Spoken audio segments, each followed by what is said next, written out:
Hello everyone and welcome back to our YouTube channel the investment officer. तो पिछली video में आपने देखा होगा कि हमने फिजिकल एसेट्स पे डिस्कस किया था, जैसे गोल्ड, सिल्वर और रियल एस्टेट। इस वाली वीडियो में हमारा फोकस रहेगा डिजिटल एसेट्स, जैसे बिटकॉइन हुआ, स्टॉक्स हुए, इनमें एसआईपी वगैरह हुआ। तो ये आज का हमारा टॉपिक है। तो पहले हम स्टार्ट करते हैं निफ्टी 50 से।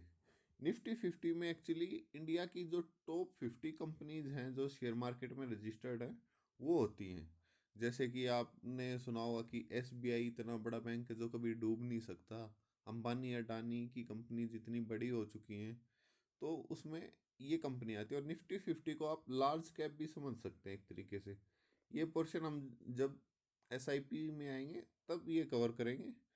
तो अगर आप देखो, 1 जनवरी 2025 को निफ्टी 50 का प्राइस चल रहा था 23,742, जो कि 31 दिसंबर को हो गया ₹26,129। तो प्रॉफिट हुआ इसमें 10.5% का प्रॉफिट। और एब्सोल्यूट चेंज कितना हुआ? ₹2387। लेकिन बेशक निफ्टी 50 ने डबल डिजिट रिटर्न अचीव कर लिया इस बार, लेकिन फिर भी बहुत सारी जो ग्लोबल मार्केट्स हैं या एशिया में जो इमर्जिंग मार्केट्स हैं, उनके कंपैरिजन में इस बार हमारी मार्केट ने अंडर परफॉर्म किया है। इसके पीछे रीज़न क्या था? आपको कॉन्सेप्ट समझना पड़ेगा। डी आई आई और एफ आई आई। डीआईआई होते हैं हमारे डोमेस्टिक इंस्टीट्यूशनल इन्वेस्टर्स, जो अपने ही देश वाले जैसे इन्वेस्टर्स हैं काफ़ी बड़े वाले। और एफआईआई मतलब फॉरेन इंस्टीट्यूशनल इन्वेस्टर्स। तो डीआईआई का तो रिकॉर्ड पैसा इस बार मार्केट में आया है, और एफआईआई से रिकॉर्ड पैसा हमारे मार्केट से गया है। अगर आप एक फिगर देखो तो ये फिगर बनती है $18 बिलियन के आसपास, जिससे मार्केट थोड़ा वोलेटाइल रहा है इस बार। और इस साल के जो टॉप परफॉर्मर थे, तो उनमें सबसे पहले आता है पीएसयू बैंक्स, जिन्होंने 31% का रिटर्न दिया। उसके बाद मेटल्स मेटल्स अब सोचोगे जैसे गोल्ड है, सिल्वर है, इन्होंने 2025 के एंड में काफ़ी अच्छा परफॉर्म किया। सिल्वर ने तो 165% तक का रिटर्न दिया है, और गोल्ड ने 74% का। ये अब आप हमारी पिछली वीडियो में भी देख सकते हैं। और तीसरे नंबर पे ऑटोमोबाइल सेक्टर। अब ऑटोमोबाइल सेक्टर भी खास तौर पे जो ईवी का सेक्शन आ रहा है ना, वो काफ़ी अच्छा परफॉर्म कर रहा है आने वाले टाइम में। और वहीं पे वर्स्ट परफॉर्मर की बात की जाए तो आईटी सेक्टर ने बहुत बेकार परफॉर्म किया है, -13% का रिटर्न। इसके पीछे आप बहुत सारे रीजन मान सकते हैं, जैसे जॉब का ले ऑफ हो रहा है, आगे एआई का काफ़ी यूज होता जा रहा है। तो आईटी सेक्टर थोड़ा भी वोलेटाइल रहेगा कुछ टाइम तक। इसके बाद आते हैं हम एसआईपी में। एसआईपी तीन तरीके, तीन से भी ज़्यादा तरीके से कर सकते हैं आप, पर मेन जो है वो है large cap, small, mid cap और स्मॉल कैप। लार्ज कैप का मतलब होता है, जैसे मैंने बताया था निफ्टी 50 है जैसे इंडिया की टॉप कंपनीज। तो लार्ज कैप में रिस्क तो लो है, और अगर आप कम रिस्क ले रहे हैं इसमें तो रिटर्न भी लो ही मिलेगा आपको। वहाँ ही मिड कैप में थोड़ा रिस्क लार्ज कैप से ज़्यादा है, लेकिन रिटर्न भी लार्ज कैप से थोड़ा ज़्यादा है। और स्मॉल कैप की बात करोगे आप तो हाई रिस्क और फिर हाई रिटर्न आप ये जनरेट करके देता है। हालांकि इस साल मार्केट ने इतना अच्छा परफॉर्म नहीं किया। तो अभी आपको मैं दिखाता हूँ कि इस साल लार्ज कैप, मिड कैप और स्मॉल कैप एसआईपी ने कैसे कैसे परफॉर्म किए हैं और कौन कौन से टॉप और वर्स्ट परफॉर्मिंग सेक्टर्स रहे हैं। तो लार्ज कैप एसआईपी की परफॉर्मेंस देखोगे आप, तो एवरेज रिटर्न दिया 6.5 to 7%।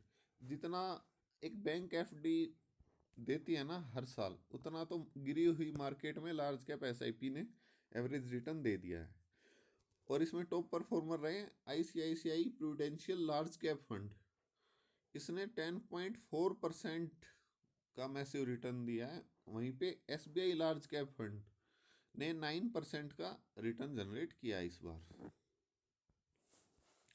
अब हम बात करते हैं मिड कैप एसआईपी की। तो मिड कैप एसआईपी में ऑन एन एवरेज रिटर्न रहा इस साल 5.7%।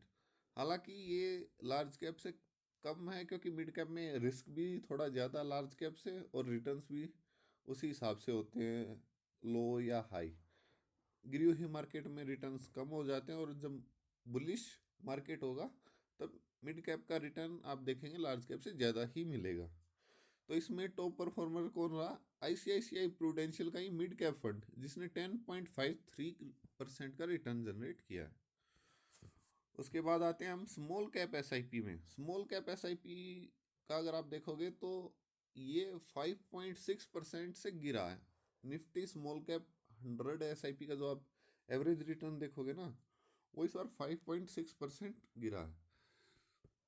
दोस्तों, एक इम्पोर्टेंट कॉन्सेप्ट यहाँ पे ये है कि जब मार्केट गिरी हुई होती है ना, तब एसआईपी में पैसा डालने से जब वो बाद में मार्केट उठती है तो ज़्यादा रिटर्न जनरेट होता है।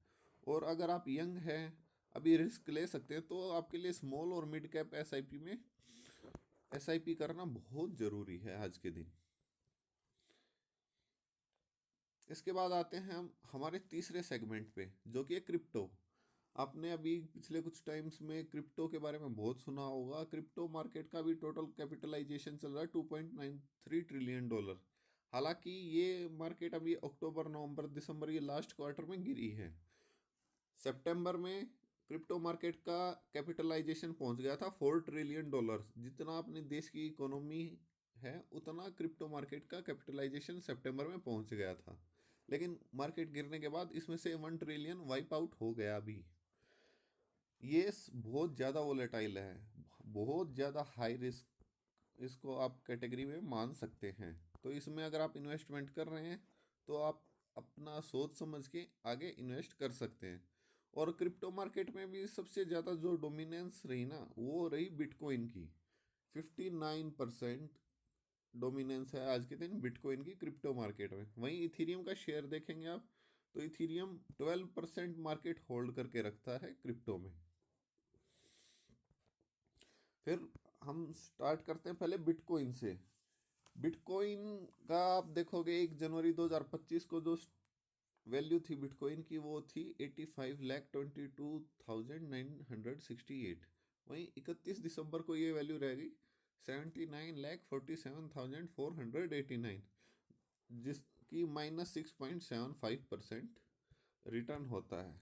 जैसा कि मैंने बताया कि क्रिप्टो में रिटर्न्स भी ज़्यादा हो सकते हैं, रिस्क भी ज़्यादा है। और एब्सोल्यूट चेंज देखेंगे तो ये होता है 5,75,000 के आसपास। वहीं दूसरी तरफ इथीरियम का देखें हम, तो इथीरियम ने, अगर क्रिप्टो मार्केट में एक जनरल कॉन्सेप्ट ये है, अगर बिटकॉइन गिरता है तो कहते हैं कि सारे ऑल्ट कॉइन्स भी गिरते हैं। अब आप पूछेंगे ऑल्ट कॉइन्स क्या होता है? ऑल्ट कॉइन्स जैसे बिटकॉइन को छोड़ के जो इसके बाद कॉइन्स बने, जैसे इथीरियम बना, रिपल बना, सोलाना बना, इनको अल्ट कॉइन्स कहते हैं।